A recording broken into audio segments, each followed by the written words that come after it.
দেখেন, আমি আপনাদের এমনই এক জিনিস দেখাবো। আপনারা হয়তো ভাববেন যে কি জিনিস দেখাবে, এটা তো দেখছি, কিন্তু না, এই জিনিসের ভিতর কিন্তু রহস্য আছে।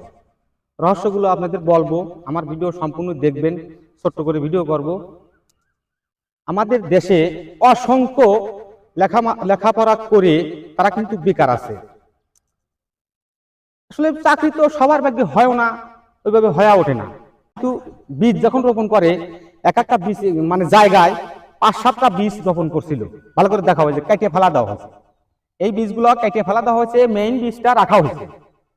ভাই পদ্ধতি ভালো, ভাইয়ের জন্য সবাই দোয়া করবেন। ভাই জানি এই পেঁপের বাগান থেকে আয় করতে পারে, আর পাশাপাশি আমরা বেকার না থেকে ভাইয়ের মতো আমরাও এই আবাদ করব।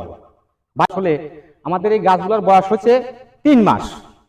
এখন কিন্তু অলরেডি মাটি এসে গেছে গাছে, আর কিছুদিন বাদেই পেঁপে ধরবে। তাই আমার এই ভাই যত সুন্দর একটা উদ্যোগ লিছে, আমার এই ভাই যে উদ্যোগটা লিছে, সবাই আমরা এই ভাইয়ের জন্য দোয়া করব। তার কারণ হলো, এইভাবে যদি আমরা সবাই এই আবাদ করার জন্য উদ্যোগ করি, তাহলে কিন্তু আমাদের দেশে অভাব থাকবে না। তাই এই ভাইয়ের জন্য দোয়া করবেন। আর আমি এই ভিডিও যে করতেছি, বেশি বেশি লাইক শেয়ার কমেন্ট করবেন, তাহলে সারা দেশবাসী দেখতে পারবে। দেখে যারা যারা লেখাপড়া করে চাকরি হয়তো পান নাই, তারা কিন্তু পাশাপাশি এই আবাদ করে মানে কিছু আয় করতে পারবেন। এই বলে বিদায় নিচ্ছি। খোদা হাফেজ।